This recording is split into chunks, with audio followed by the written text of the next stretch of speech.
अपनी भाषा में महाभारत को पढ़ा होगा, सुना होगा, देखा होगा। टीवी सीरियल नाटक के माध्यम से भी आपने इसे देखा होगा। सबको जीत चाहिए, ईश्वर को भी।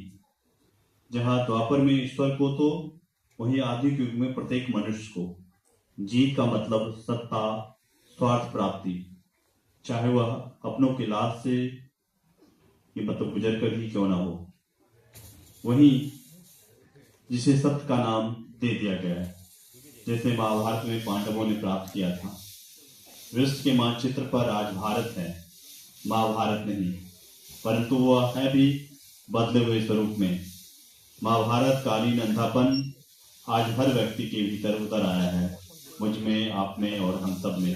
तो आइए देखते हैं गणेश द्वारा लिखित, निर्देशित व परिकल्पित नाटक आज का यथार्थ। प्रस्तुति आकाश गंगा रंग चौपाल एसोसिएशन, बरौनी, बेगूसराय, बिहार। लीजिए, प्रस्तुत है नाटक आज का यथार्थ।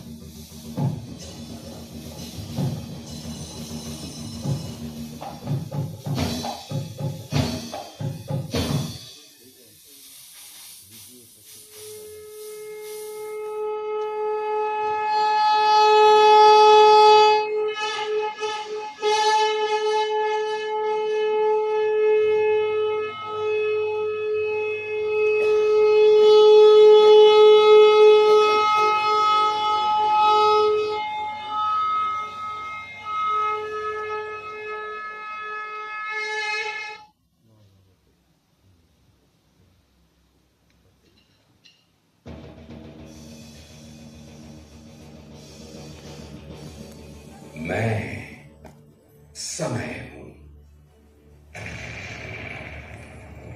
मेरा जन्म सृष्टि के निर्माण के साथ हुआ था। मैं पिछले युगों में था, इस युग में हूं और आने वाले सभी युगों में रहूंगा। अनंत काल से पृथ्वी पर राज करने की लड़ाई जारी है। लाखों वर्ष पहले संसार में भीम सरक यानी डायनासोर जैसे अद्भुत जीवों का राज था, पर काल चक्र के साथ वो न चल पाए और आखिर उनका अंत हुआ।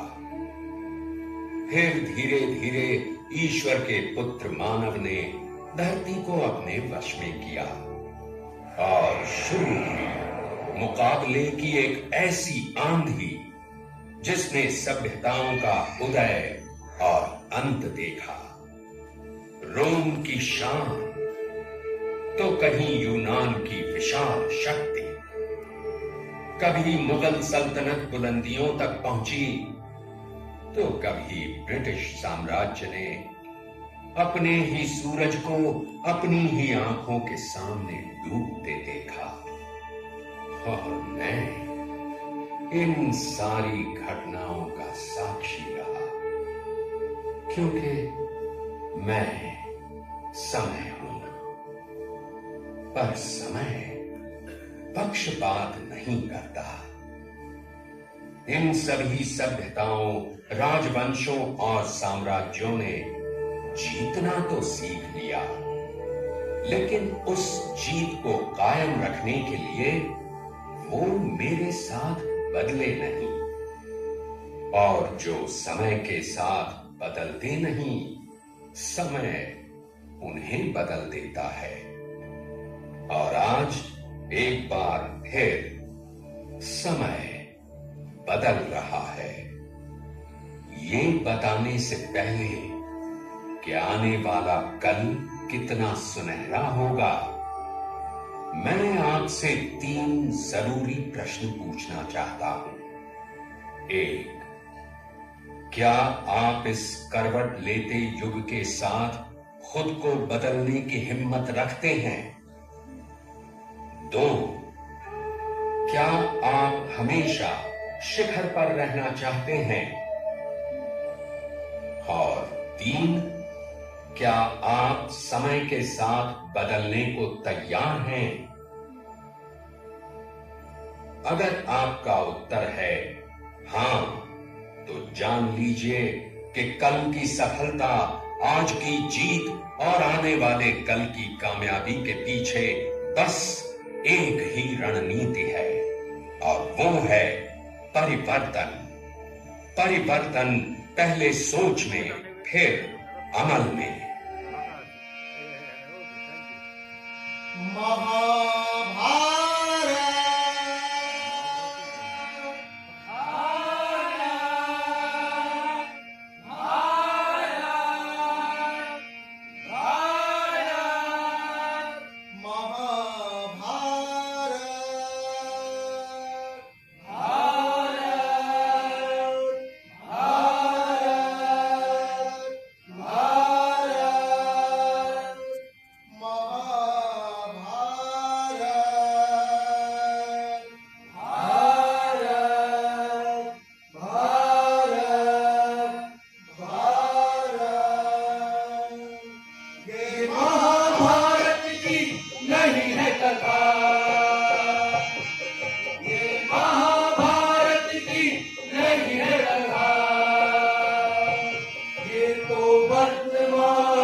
यह व्यथा है विकासवाद के सिद्धांत की। सभ्यता संस्कृति को रौंदती भारत के हर नौजवान की। रिश्ते नाते हो रहे हैं तार-तार, रिश्ते नाते हो रहे हैं तार-तार।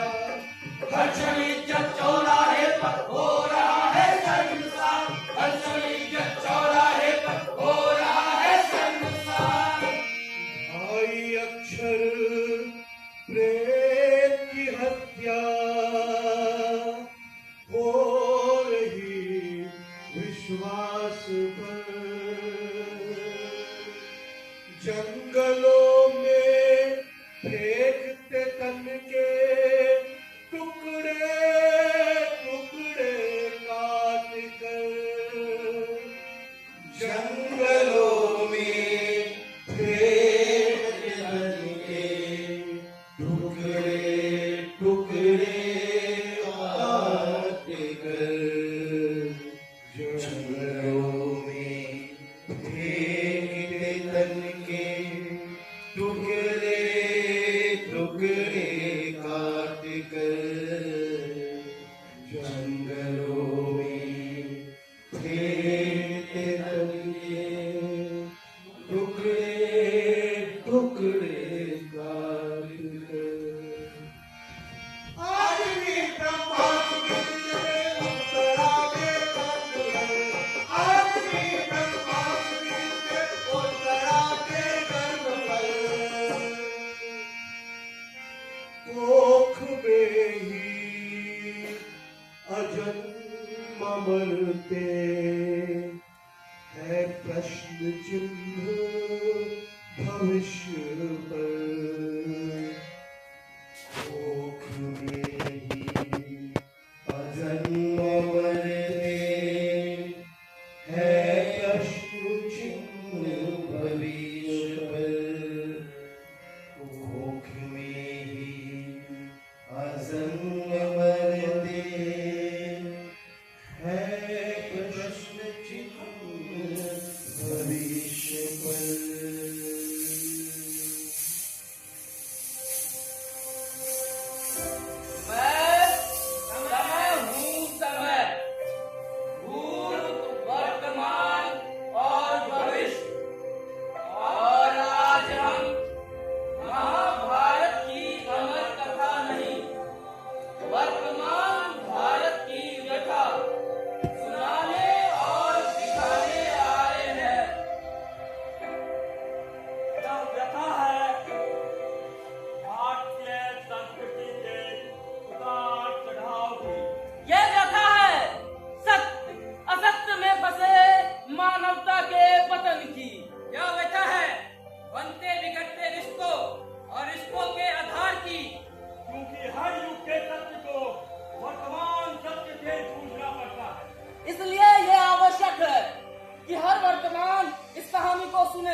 को ठीक किया। इस स्वर को ठीक का मतलब सत्ता, स्वार्थ प्राप्ति। अपनों की लाखों से गुजरकर भी जैसे महाभारत में पांडवों ने प्राप्त किया, जिसे सत्य का नाम दिया गया, तब केवल धृतराष्ट्र ही अंधे नहीं थे, पूरे युग में अंधापन पर आया था। पूरे युग में अंधापन उतर आया था।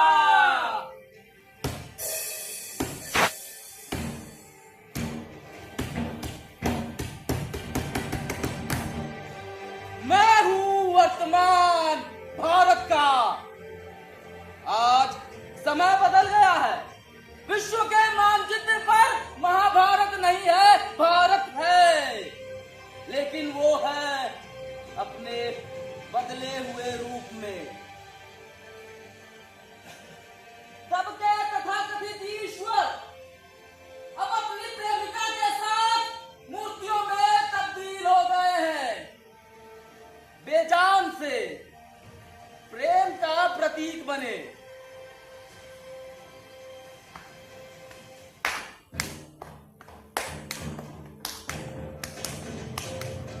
लाखों लोगों को सत्य के लिए मौत के मुंह में झोंकने वाला आज प्रेम का प्रतीक बना है। महाभारत के पात्र तथा कहानियों में दर्ज है, किंतु महाभारत कालीन अंधापन आज भी व्यक्तियों के भीतर उतर आया है। मुझ में, आप में, हम सब में। मुझ में, आप में, हम सब में। और मैं हूँ भविष्य, आने वाले कल का, जिसके विषय में विष्णु पुराण में भी कहा गया है कि उस भविष्य में धर्म, अर्थ, हरासोन्मुख होंगे। क्षय होगा धीरे धीरे सारी धरती का। सत्ता होगी उनकी जिनकी पूंजी होगी, जिनके नकली चेहरे होंगे, केवल उन्हें महत्व मिलेगा। राज शक्तियां लोलुप होगी। क्षय होगा धीरे धीरे सारी धरती का। क्षय होगा धीरे धीरे सारी धरती का। क्षय होगा धीरे धीरे सारी धरती का। क्षय होगा धीरे धीरे सारी धरती का। मानवता का हो रहा पतन, पशुता है शगादों पर।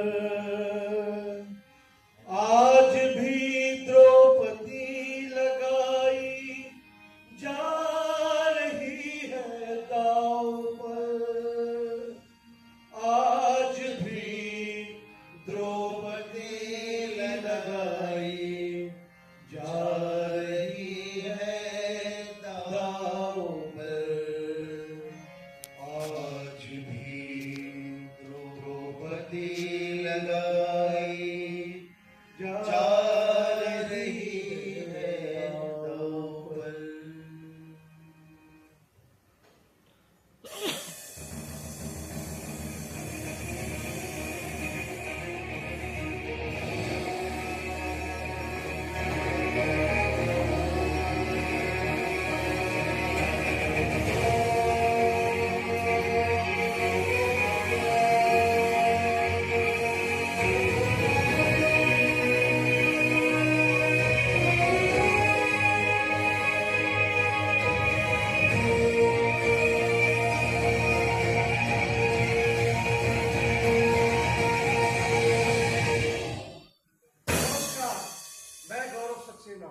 सच का सामना शो में दिल से आप सभी का स्वागत करते हैं, अभिनंदन करते हैं।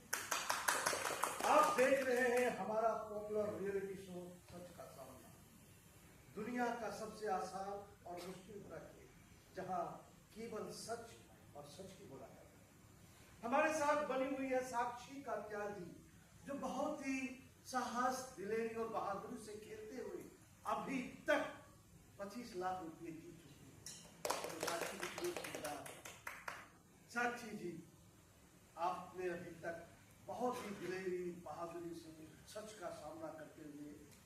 25 लाख रुपए जीते। अगर आपने अगले 2 सवालों का सही जवाब दिया तो 1 करोड़ रुपए जीत कर जाने वाली हमारे इस कार्यक्रम की पहला प्रतियोगी हो गया। अभी तक आपने जो भी बोला है सच बोला है। सच बोलने के लिए बहुत ही साहस और हिम्मत की जरूरत होती है। हम आपके साहस, हिम्मत और जज्बे को सैल्यूट करते हैं। और 50 लाख रुपए के लिए अगला सवाल। आप तैयार तो हैं? जी बिल्कुल तैयार है। आप सवाल तो कीजिए, आपको मायूस नहीं होना पड़ता। चलिए, यही उम्मीद हमें आपसे थी। तो 50 लाख रुपए के लिए अगला सवाल ये रहा।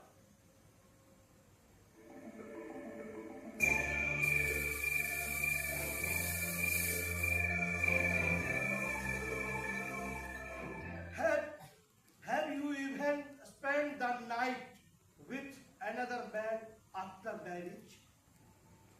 क्या शादी के बाद भी आपने किसी गैर पुरुष के साथ रात बिताई है? कुछ देर का मौन। साक्षी के चेहरे पे तनाव ठहर जाता है। वो कुछ सोचती है, भय और परेशानी से पति की ओर देखती है। पति के चेहरे पर मुस्कान असली या नकली कुछ भी हो सकता है।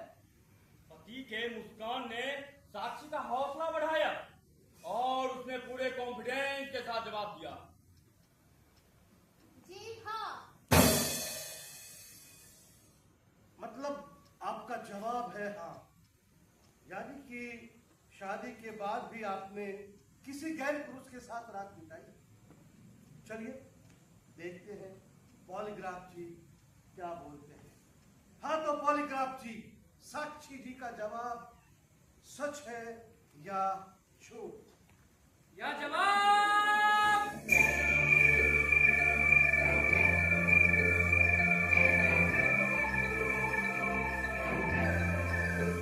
सच है। बहुत बहुत बधाई, बहुत बहुत बधाई साक्षी जी, बहुत बहुत बधाई। आप जीत गए हैं पूरे 50 लाख। Many congratulation. तालियों के गड़गड़ाहट के बीच साक्षी का चेहरा दर्द से चमक रहा है। दर्द 50 लाख तक पहुंचने का या रिश्तों में भरोसे की हत्या का। इसे साक्षी को टीवी पर देख रहे लाखों दर्शक भी नहीं समझ पा रहे हैं। 50 लाख कैसा लग रहा है आपको? जी बहुत अच्छा लग रहा है और मजा भी आ रहा है। हाँ, मजा तो आना ही चाहिए क्योंकि यहाँ आपका पूरा परिवार, पति वेदांत जी, बेटा अमन, सास ससुर बैठे आपको सच बोलते और सुन रहे हैं और देख भी रहे हैं, तो मजा तो आना ही चाहिए। यहाँ पे पति वेदांत जी बैठे हुए हैं। वेदांत जी नमस्कार। नमस्कार सर, नमस्कार। कैसे हैं आप? बहुत बढ़िया सर, बहुत बढ़िया। पहली बार टीवी के इतने बड़े कार्यक्रम में शामिल हो रहे हैं। पूरा देश आप देख रहा होगा, मेरे गांव से भी लोग आप देख रहे हैं। बहुत बढ़िया। कैसा लग रहा है आप? बहुत बढ़िया लग रहा है सर, बहुत बढ़िया। आप अपनी धर्म पत्नी के बारे में, अर्धांगिनी के बारे में कुछ बोलना चाहेंगे? सर बोलने को तो बहुत है सर।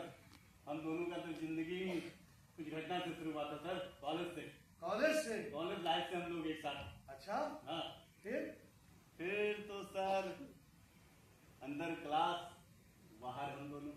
बाहर आप दोनों, वाह, जी, जी। Very good. तो साक्षी जी, आपने जैसा बताया कि आप दोनों ने लव मैरिज किया, तो पहले प्रपोज किसने किया था? जी प्रपोज इन्होंने ही किया था। अच्छा, और आपने एक्सेप्ट कर लिया? जी हाँ, क्योंकि हम दोनों एक दूसरे से बहुत प्रेम करते थे वाह। और मैं इनसे अलग नहीं रह सकती। तो आपके घर वाले मान गए थे? नहीं, मेरे फैमिली वाले बिल्कुल भी शादी के लिए तैयार नहीं थे। अच्छा, तो फिर क्या, जैसे महाभारत में कृष्ण की मदद से सुभद्रा अर्जुन के साथ शादी कर लेती है, ठीक उसी प्रकार मैंने भी इनके साथ भागकर शादी कर ली। अरे वाह, ब्यूटीफुल लव स्टोरी। चलिए बहुत अच्छा है। यहाँ आपका बेटा अमन भी है और यहाँ आपके बुजुर्ग सास ससुर भी है। सब के सब मन ही मन इस वक्त यही प्रार्थना कर रहे हैं कि आप किसी तरह 1 करोड़ रुपये यहाँ से जीत कर जाए। और मैं भी चाहता हूँ कि आप 1 करोड़ रुपये यहाँ से जीत के जाए। देवियों सज्जनों, इससे पहले कि मैं साक्षी जी से अगला सवाल करूं, मिलते हैं एक छोटे से ब्रेक के बाद।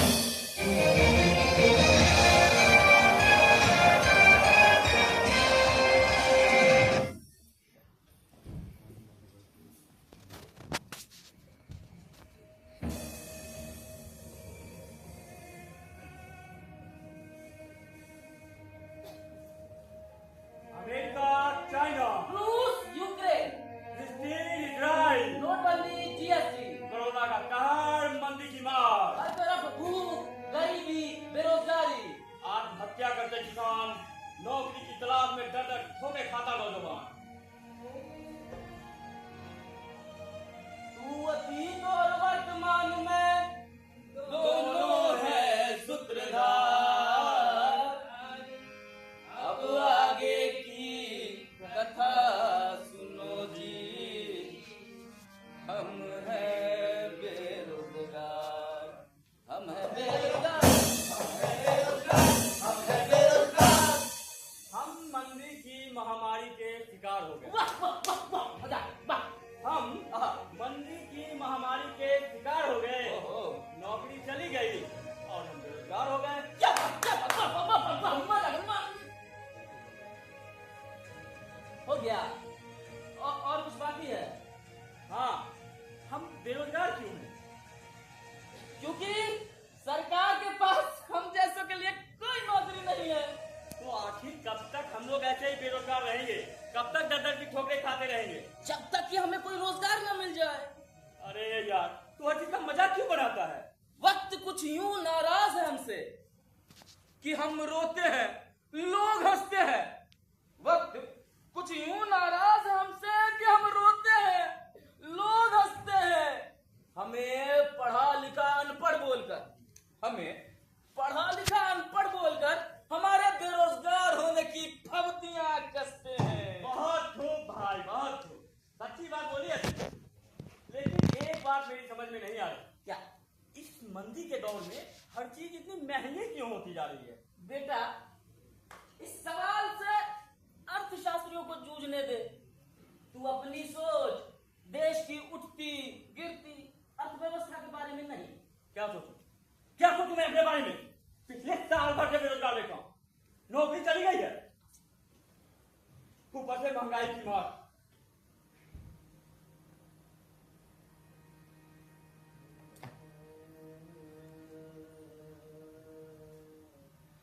भूख से बिलखते बच्चे, पत्नी की फटकार, घर में राशन नहीं है, बच्चे चूल्हे जलने का कर रहे हैं इंतजार।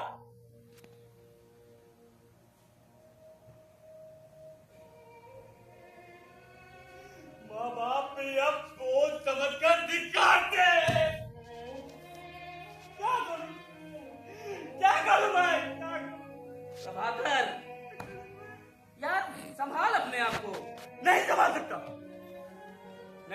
मैं अपने आप को। अब मेरे पास बस एक ही उपाय बचा है कि रेलगाड़ी के आगे कूदकर आत्महत्या कर लूं। अरे छोड़ मुझे, साले, पागल हो गया तू? पागल हो गया हूं मैं, पागल हो गया हूं मैं, पागल हो गया हूं मैं, पागल हो गया हूं मैं पागल हो गया हूं।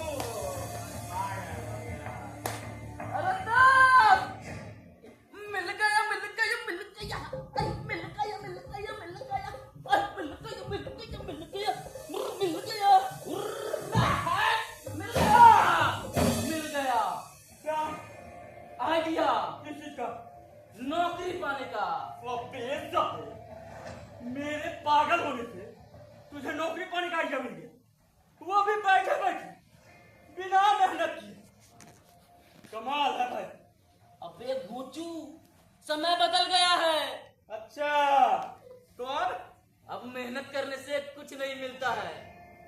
रोटी मिलती है बिना दाल सब्जी के, सूखी। अच्छी चीजें तो शराब पीने से मिलती है। तभी तो बड़े बड़े लोग शराब पीते हैं और देश दुनिया चलाते हैं। बेटा, जेब में नहीं दाने और अम्मा चली घुमाने। अबे घोंचू, तू घोंचू का घोंचू ही रह जाएगा। मेरे कहने का मतलब है शराब पीने से दिमाग क्रिएटिव हो जाता है। मेरा दिमाग तो शराब के नाम से ही क्रिएटिव हो गया है। वो कैसे? मैंने कुछ खोजा है। क्या? इस मंदी और बेरोजगारी के दौर में एक अदद सरकारी नौकरी, पर नौकरी है कहाँ? बस एक कदम दूर।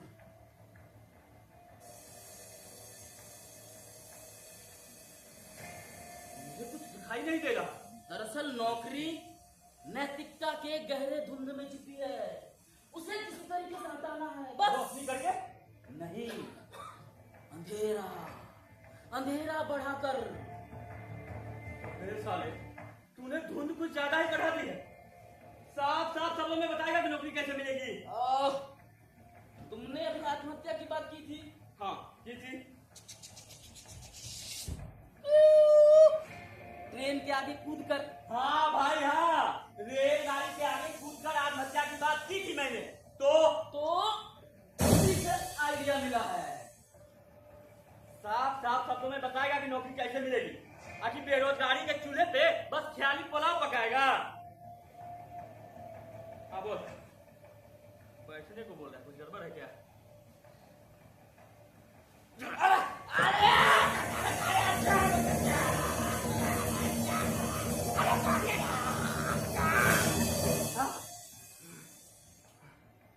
हत्या हत्या करनी होगी। हत्या? नौकरी नहीं, नैतिकता के धुंध को हटाने के लिए हत्या। जायज होगा। विकासवाद के सिद्धांत के अनुसार इस दुनिया में जो सक्षम है वही सरवाइव करेगा। खुद को जीवित रखने के लिए कभी कभी कुछ अपने कदम उठाने पड़ते हैं। मामला प्रिया प्रिया का नहीं, हत्या का है। किसी के जीवन का अंत। हर जीवन का अंत तय है। जंगल के कई जीव खुद को जीवित रखने के लिए दूसरे जीव की हत्या करते हैं। ये चक्र है, काल चक्र। वो जंगल का जीवन है, जंगलीपन है वो। आज हम जिस समय में जी रहे हैं वो जंगल के जीवन से ज्यादा भयावह है। जंगल के दरख्त भले ही सिमटकर बालकनी के गमले में आ गए, सभ्यता का विकास भी हुआ है, लेकिन मन के भीतर का जंगलीपन आज भी कबीलाई युग का है। भाई मेरे, हम 21वीं सदी में जी रहे हैं। ये महज एक तकनीकी और तिथिगत मामला है, इतिहास का पड़ाव है। मोटी बात यह है कि वक्त चाहे कबीलाई युग का हो या 21वीं सदी का, हमें इस दुनिया में जीने का अधिकार है, कैसे भी। खुद के जीने के लिए दूसरे के जीवन का अंत। विध्वंस के बाद ही तो निर्माण होता है दोस्त।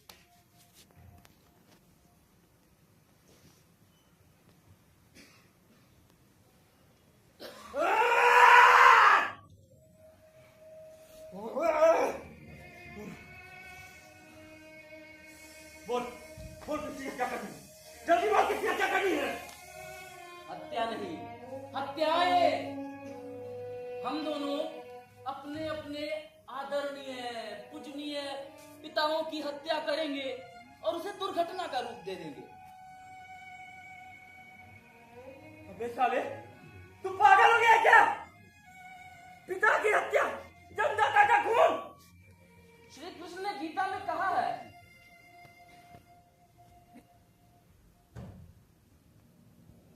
इस पृथ्वी पर अपना पराया कोई नहीं है, सब रिश्तों की माया है। जी, अगर अपनों की लाश से गुजरकर भी मिलती है तो वो पुण्य पथ है।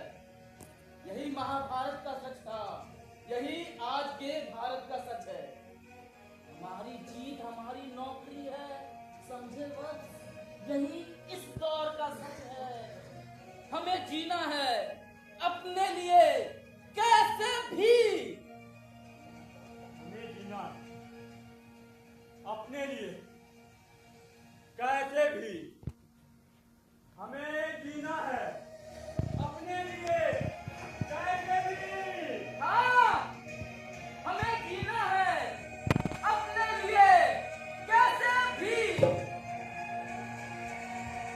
ये गाने संसार में तृष्णा माया मोह में भटक गया इंसान, नजरों से खोने लगी अपनों की पहचान, नजरों से खोने लगी अपनों की पहचान, नजरों से खोने लगी अपनों की पहचान।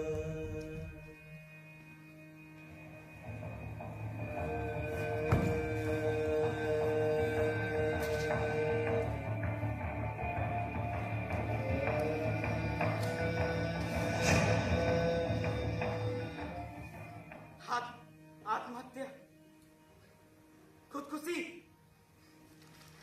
पिता ने की आत्महत्या। बड़े भाई ने छोटे भाई और पिता को चाकुओं से गोदा। किसान ने कर्ज में डूबकर की आत्महत्या। खुदकुशी, आत्महत्या, खुदकुशी, आत्महत्या, खुदकुशी, आत्महत्या, खुदकुशी, आत्महत्या, खुदकुशी, आत्महत्या, खुदकुशी, आत्महत्या, खुदकुशी।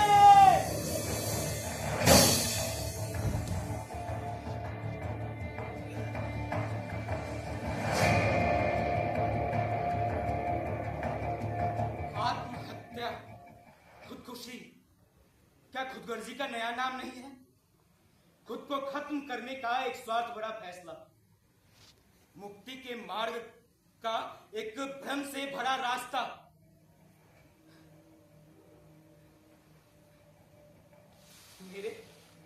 मेरे पिताजी ने 2 साल पहले आत्महत्या कर ली थी। किसान थे वो, साल दर साल सूखा पड़ रहा था तो साहूकार से कर्ज लिया। सोचा तो यही होगा कि अगले साल 80 फसल होने पर पैसे सूद समेत चुका देंगे, परंतु सूखा अगले साल और उसके अगले साल भी जारी रहा। हजारों का कर्ज लाखों में पहुंच गया। साहूकार का दबाव बढ़ता जा रहा था। एक रात पिताजी घर नहीं लौटे। मैंने उन्हें कई जगह ढूंढा। पिताजी, पिताजी, पिताजी,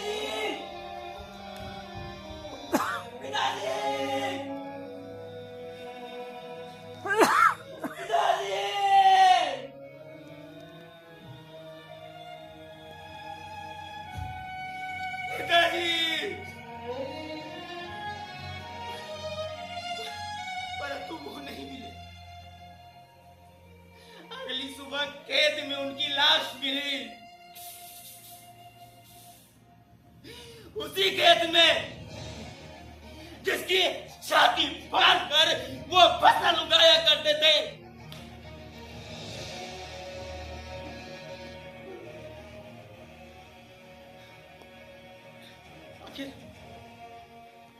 आखिर पिताजी ने मरने के लिए घर की जगह खेत को ही क्यों चुना?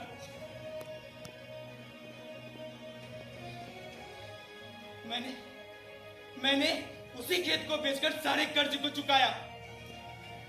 अरे उस खेत का क्या काम जो जीवन के बदले मौत दे, जहां गेहूं धान की फसल की जगह मौत की फसल ले रहा है।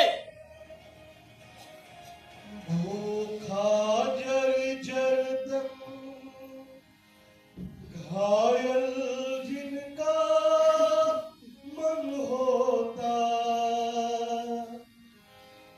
जलता भाव सा ज्वाला का जीवन होता, जिनका शमसी कर तहकाने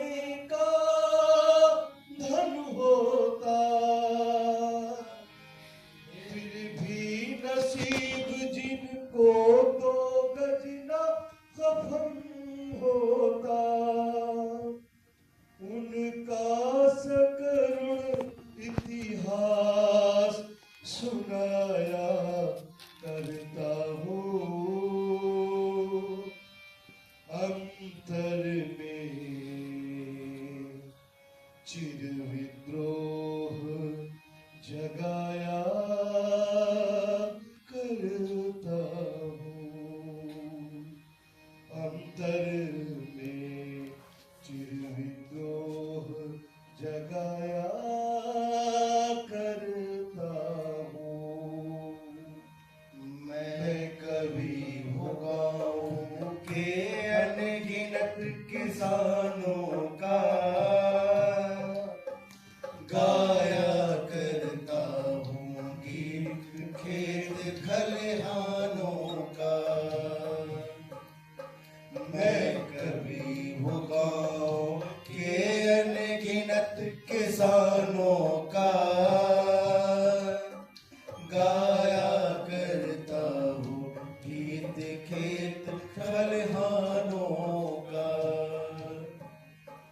गाया करता हूँ गीत खेत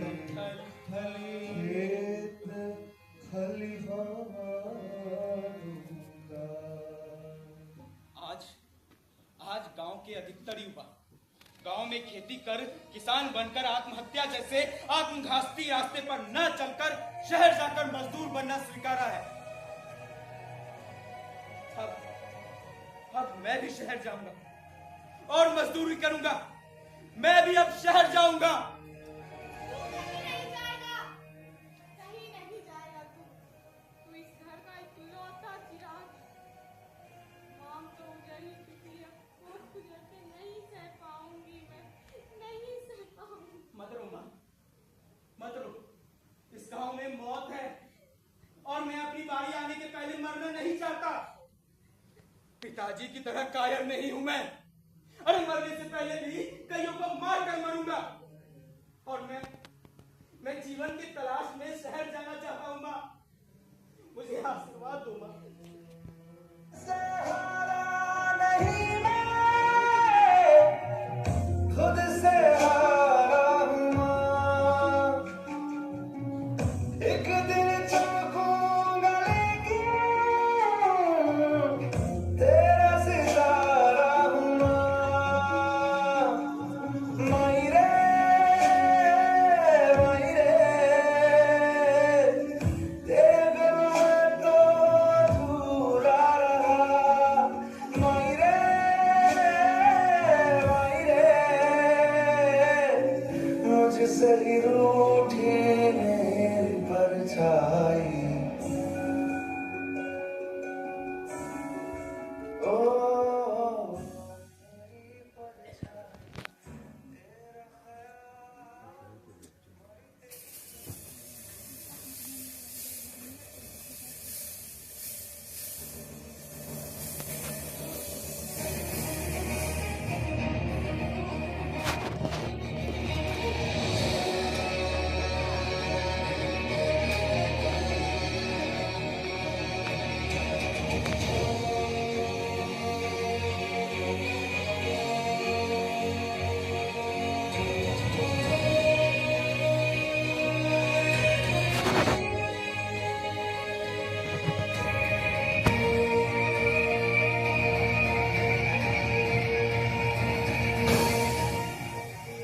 ब्रेक के बाद एक बार फिर से आप सभी का स्वागत है, अभिनंदन है।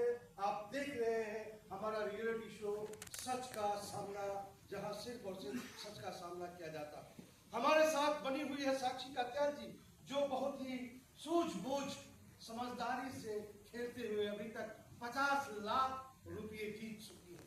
तो साक्षी जी, 1 करोड़ के लिए आखिरी और अंतिम सवाल आपको याद तो है? जी बिल्कुल, आप सवाल तो कीजिए, तैयार हूँ मैं। अच्छा, तो 1 करोड़ बहुत बड़ी राशि होती है। क्या करिएगा इन रुपयों को? इन रुपयों से अपने फैमिली के साथ एक लग्जरियस लाइफ जीनी। अच्छा, घर, गाड़ी, बंगला और अपने बेटे के लिए एक फॉरेन एस्टेब्लिशमेंट अच्छा, और भी बहुत कुछ। वाह क्या बात है। बेटे के लिए फॉरेन और यहाँ बुजुर्ग सास ससुर भी बैठे हुए हैं, इनके लिए भी कुछ सोचा है? इनके लिए सोचना क्या है, हाँ, नौकर चाकर रख देंगे इनकी देखभाल के लिए, हाँ, और क्या। अच्छा ऐसी बात है। तो क्या कुछ कहना चाहेंगे अपने बहू के बारे में डॉक्टर? सर हाँ, हमर बहू ने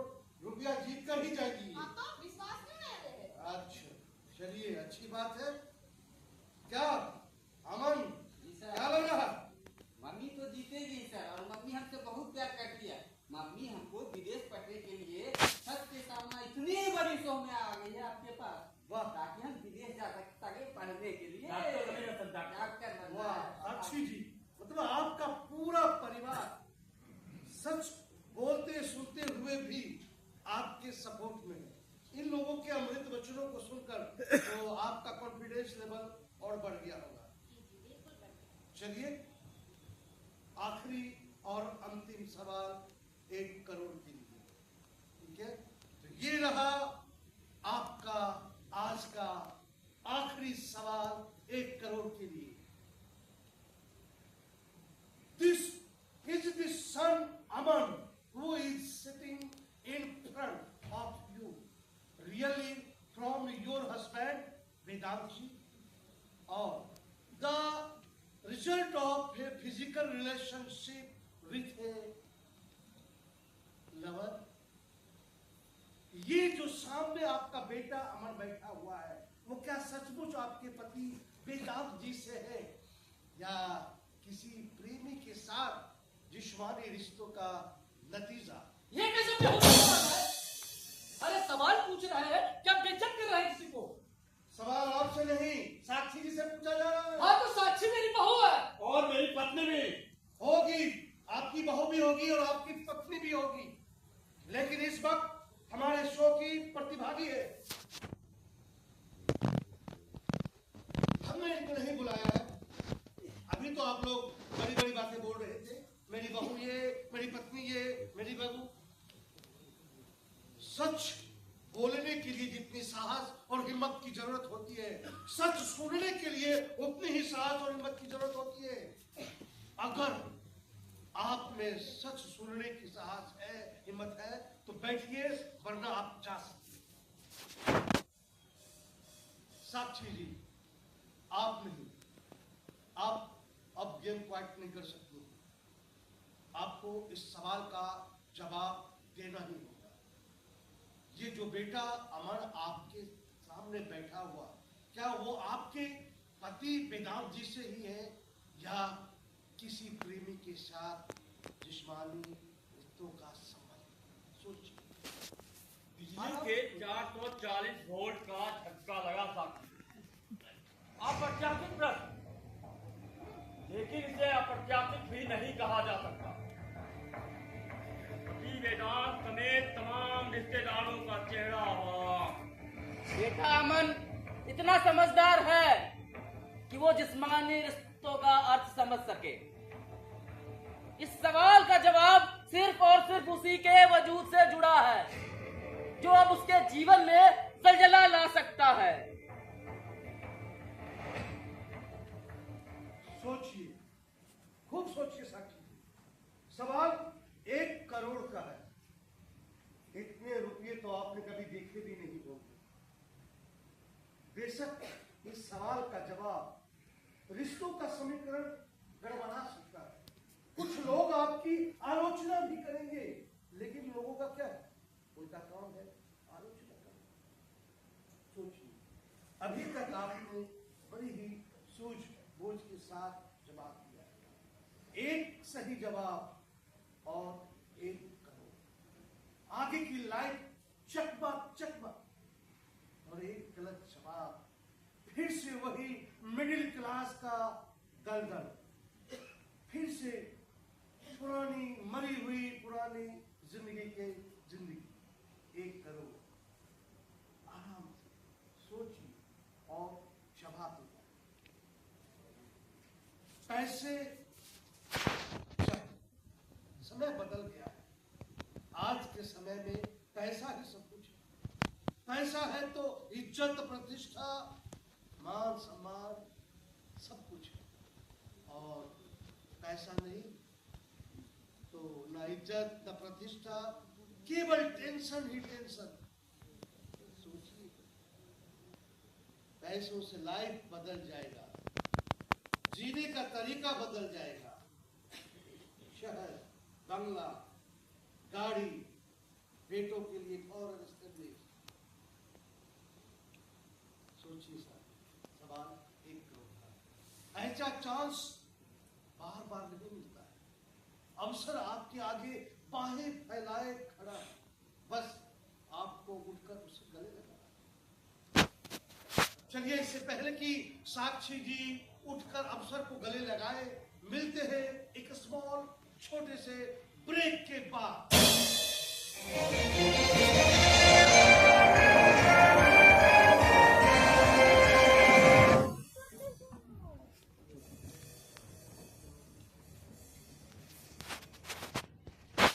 रेलवे केबिन के सामने पटरी पर 2 लाशें पड़ी।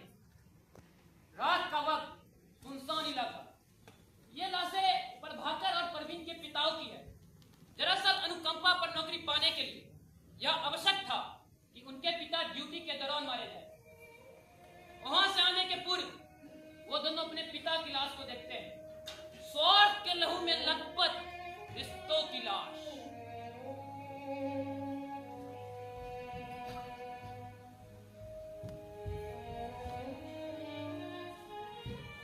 अच्छा नहीं किया। मैंने ये अच्छा नहीं किया। मैंने ये अच्छा नहीं किया। मैंने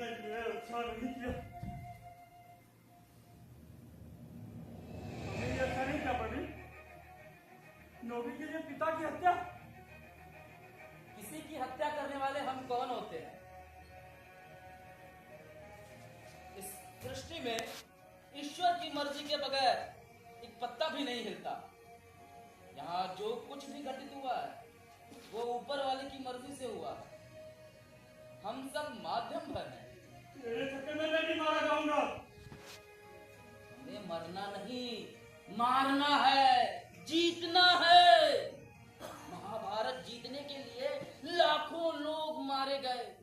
भाई ने भाई को मारा, शिष्य ने गुरु की हत्या की। ये सब सत्ता के लिए किया गया था। कृष्ण ने कहा है कि माया मोह त्याग कर युद्ध करते हुए जीत हासिल करो। पिता को मारकर जीत। ये महज एक इत्तेफाक है कि वो हमारे पिता थे। ये भी एक संयोग है कि उनका अंत हमारे हाथों हुआ। वैसे देह नष्ट होता है, आत्मा अजर अमर है। हमें उम्मीद है और हमारी प्रार्थना भी है कि हमारे इन जन्मदाताओं को कोई शानो शौकत वाला अगला जन्म मिले। हमने इन्हें लाइनमैन की बोरिंग नौकरी से आजाद कर दिया। 25 साल से ट्रेन का ट्रैक बदल रहे थे, सही रास्ते पर डाल रहे थे कि मंजिल तक पहुंचे। अपनी जिंदगी का ट्रैक नहीं बदल सके, नहीं पा सके मंजिल। मुझे घबराहट हो रही है प्रवीण, तुम्हारा उपदेश सुनने के बाद भी। चल दारू पीते हैं, सारी घबराहट दूर हो जाएगी। वैसे कल सुबह रोना ही है इन लाशों से निपट कर, जैसे हमारा सब कुछ लुट गया। तू ही मुझसे लेट हो गया रे। साला तू ही मुझसे लेट हो गया है। तू ही मुझसे लेट हो गया है। जीने की राह यहीं से होकर गुजरती है दोस्त। भावनाओं को स्वार्थ के रथ से रौंद कर ही महाभारत का युद्ध लड़ा गया था। लाखों लाशें बिछाई गई थी। ये सब सत्य के लिए नहीं किया गया था, सत्ता के लिए किया गया था, जो स्वार्थ का दूसरा नाम है। अब वो चाहे सत्ता हो या स्वार्थ, क्रूर ही होता है, क्रूर ही होता है दोस्त, क्रूर ही होता है। रूस और यूक्रेन में क्या हो रहा है?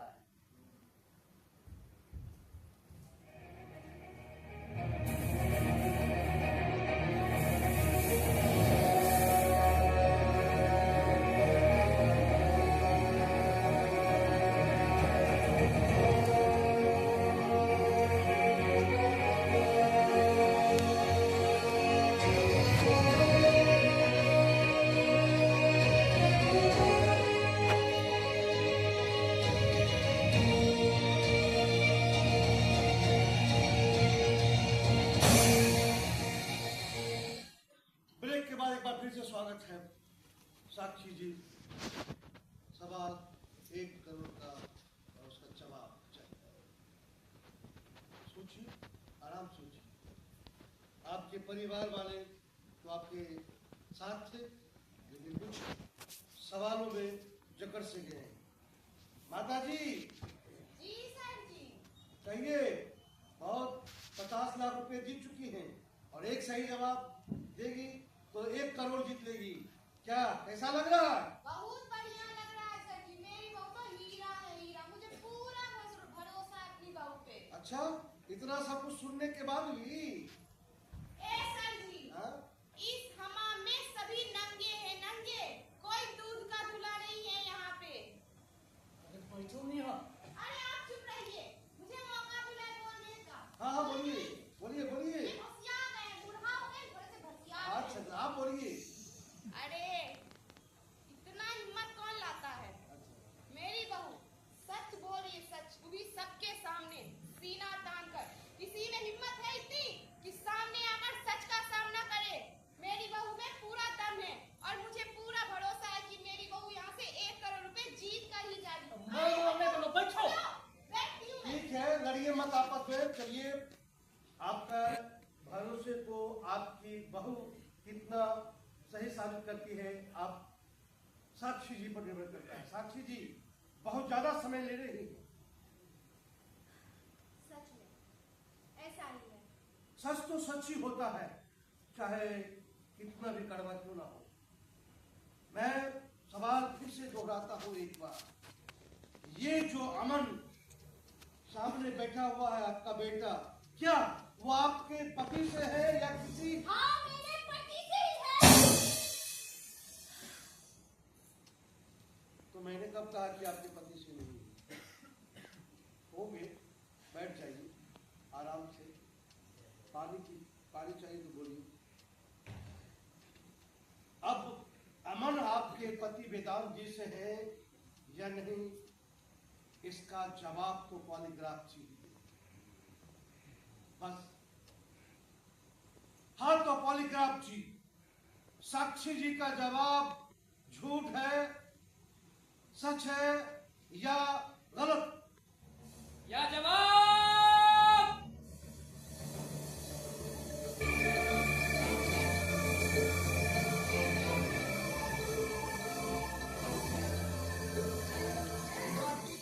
गलत है।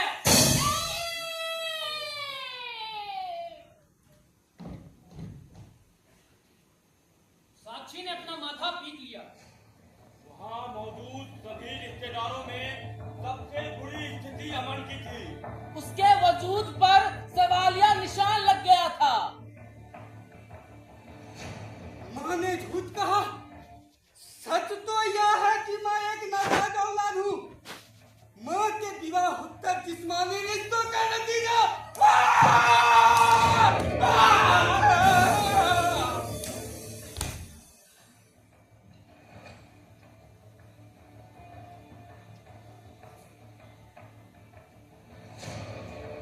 अमन की आंखें नम हो गई। उसने टीवी पर महाभारत देखा था। उसे साक्षी का चेहरा याद आया। साक्षी का चेहरा अचानक कुंती में तब्दील हो गया। वो अपनी माँ से अगला सवाल पूछता है।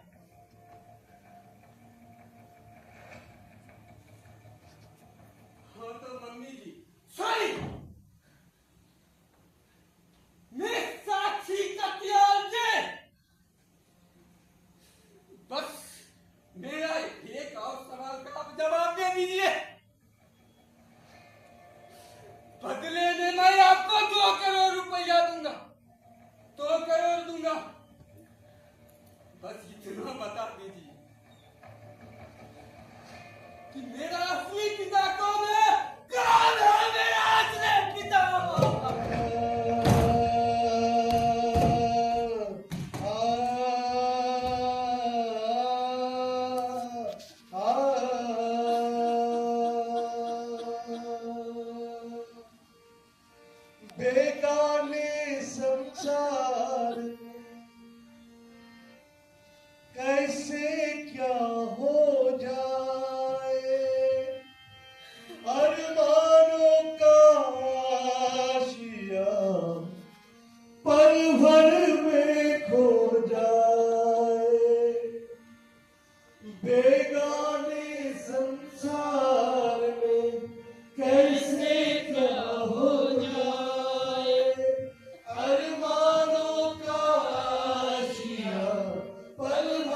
लेकिन दूसरी तरफ कुछ लोगों का ऐसा भी मानना है कि यहाँ कुछ भी अकारण नहीं होता।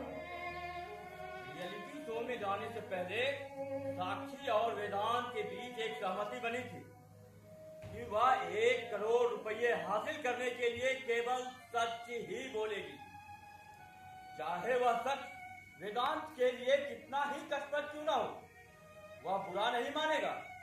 मंदी के दौर में नौकरी गवा चुके वेदांत को 1 करोड़ रुपए चाहिए था, any how and any condition.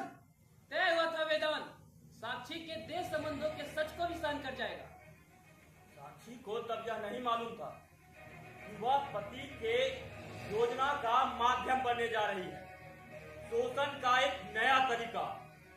लेकिन इसका क्या किया जाए कि ना साक्षी ही अंतिम सच बोलने का साहस दिखा पाई और ना वेदांत ही इस सच को बर्दाश्त कर पाया। ना खुदा ही मिला, ना विसाले सनम। हाँ, सच में नहीं मालूम था मुझे कि मैं सिर्फ एक मोहरा बनने जा रही हूँ। जैसे द्रौपदी को नहीं था मालूम कि उसे दांव पर लगा दिया गया है, ठीक उसी प्रकार मुझे भी नहीं मालूम था कि 1 करोड़ रुपये के लिए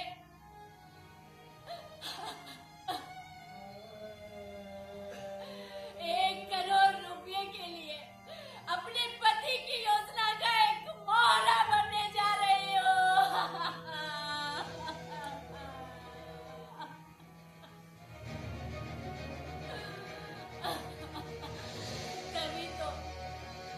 तभी तो सब कुछ तय होने के बाद भी सच बर्दाश्त नहीं कर पाए और घर पहुंचते ही जानवरों की तरह मारा पीटा मुझे।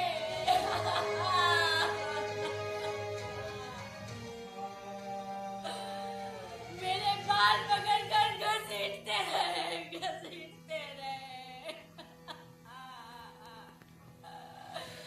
मार मार कर मेरी चमड़ी उधेड़ ली।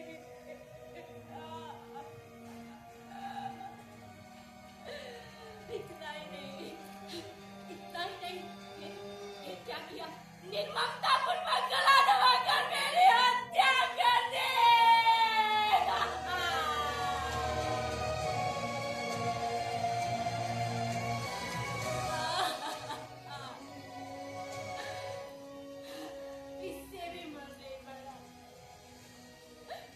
इससे भी मन नहीं भरा तो मेरी लाश के टुकड़े टुकड़े कर जंगलों में फेंकते रहे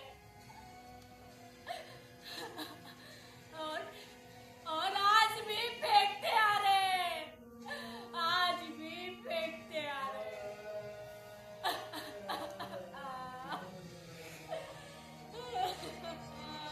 ढाई अक्षर प्रेम की हत्या